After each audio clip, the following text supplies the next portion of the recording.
What's up, everybody? It's me, Luis Barrios, aka Couch GM. How you guys doing? Yeah, just want to get my thoughts on what I think the Raiders should do moving forward, and um, I think most importantly, before I start, I just want to introduce you guys. This is my new crib. This is my room. We're in right now, and it's my brand new sheets. So this is my room in Madera. I live in Madera, California.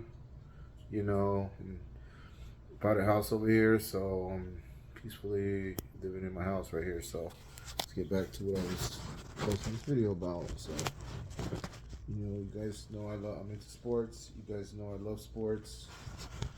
You guys know that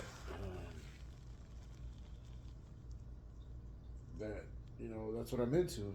Anybody who knows me knows that I'm into sports, and so I've created this good sports vision, and what I'm trying to say is, like, the reason I became a Raider fan was because Al Davis was, he brought toughness, and he brought all those tough teams. The guy was a genius. He was a coach. He would bring. He knew defense. He was a coach, so he knew cover. He knew coverages. He knew what kind of special players. He saw dynasty from the '40s, from the Army teams. It was incredible, all his story.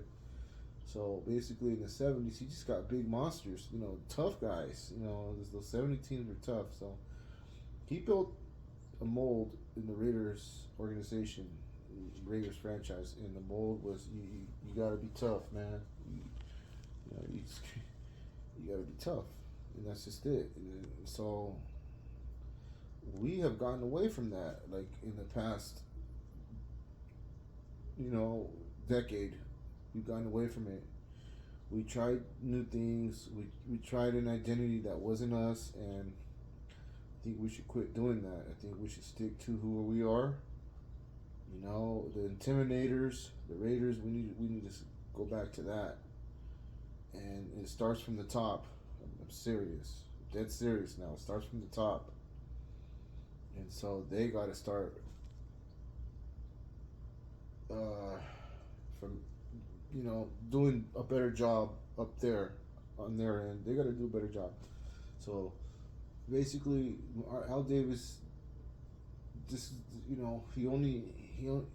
he made a big tough team, intimidating team, not a soft team, not a weak team. No, he made a intimidating team. There was a guy on the Raiders that his nickname was Death. Death. Yeah, and Jack Tatum, because he killed somebody. He put him to death. So his nickname was Death. I'm not. That we need to get back to that mentality. We need to stop being someone who we are not.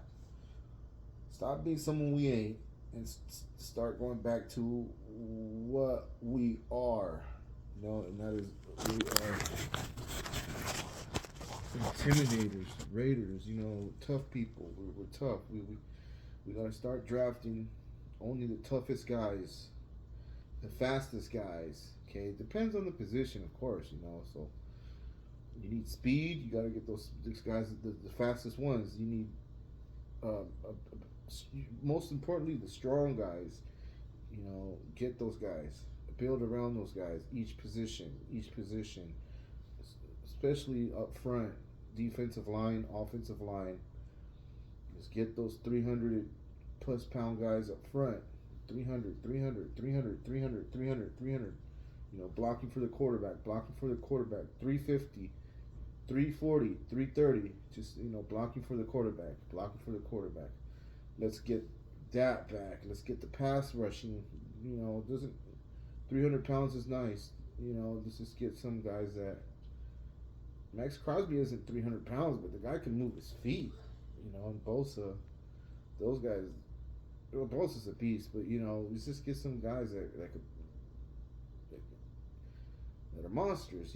So and then the quarterback included it's included in there that you gotta go after a guy who's tough, man, who wants to take chances down the field. Not a sharp, just a pocket quarterback. He has to be able to look down the field and extend plays and willing to take a hit. Yeah, we need. That's what I'm saying. We need a tough guy. Either he's fast, I don't know, or he's just an athlete. But I think the quarterback position, he's got to be fast. At least he's got to be quick, because that's what how this team was built. It was built off quickness or strength. Two things. That's how Al built the teams. You know, and we looking okay. We just need to draft. We need to draft better.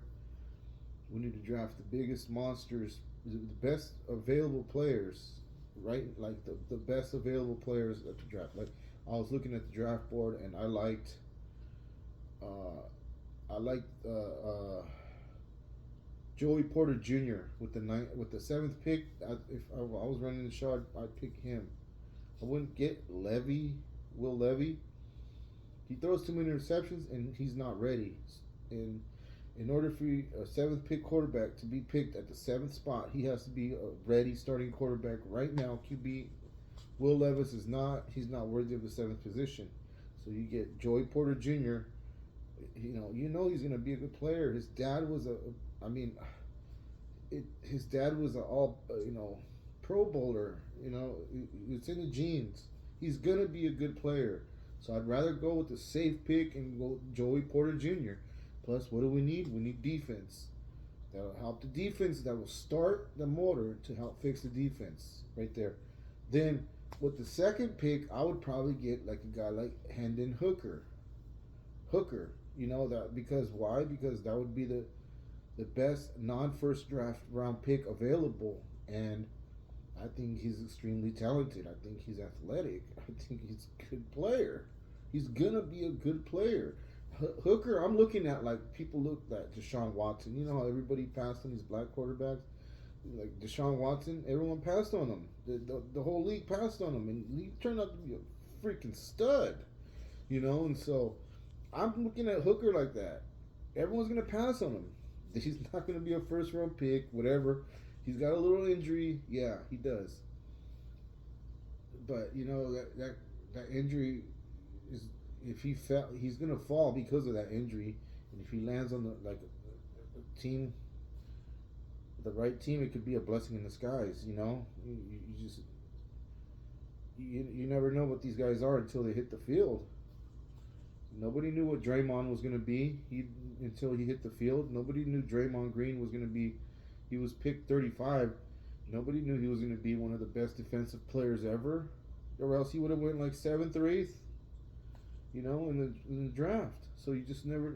I'm looking at these guys that can fall, because that's what we need. We need to figure out who can fall to us, what good player can fall to us. Because of my 20 years of watching sports, more than 20 years of watching sports, I've always seen the players that have fallen to fall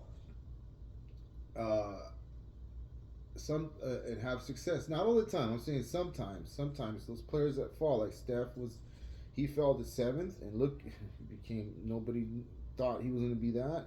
Bam, Kevin Durant, he wasn't the first overall pick. He fell to the second pick. He was a second fiddle, and he became to be the best player, yeah, of that draft. And everybody thought it was Greg Oden. That's why I view Hooker. I view Hooker like that. I view Hooker like Deshaun Watson. So yeah, with the first pick, I would definitely get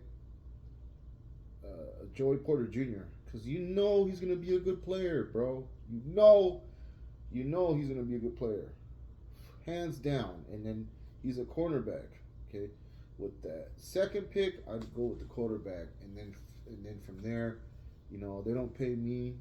They're gonna have to figure that out. The Josh McDaniels team, they're gonna have to figure it out with the GM. But if I was running things, that's what I would do, and that's just a beginning, a starting way to change things. And the first thing is to change the mentality. Go back to what we were.